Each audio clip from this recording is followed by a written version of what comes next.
parallel and series manufacturing in a way where we only do things that are necessary, with a much shorter final line, blocking a lot less of the entire rest of the factory, so we can optimize material flow using the best practices. And what that means, it's going to look something like this, where we build all the sides of the cars independently, we only paint what we need to, and then we assemble the parts of the car once and only once. We put them where they need to go.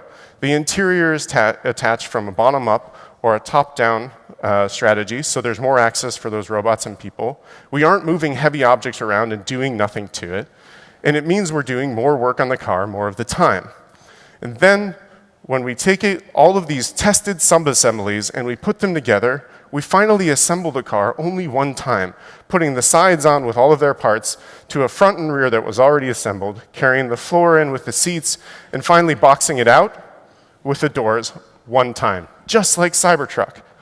So in the end, you get the same car, but it's not going to be a Model Y. Yeah, this is not. Yeah.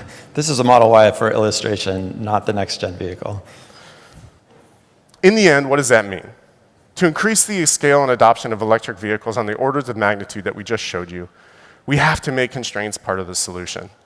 It leads us to greater than 40% reduction in footprint, which means we can build factories faster, with less CapEx and more output per unit. We'll reduce costs as much as 50%,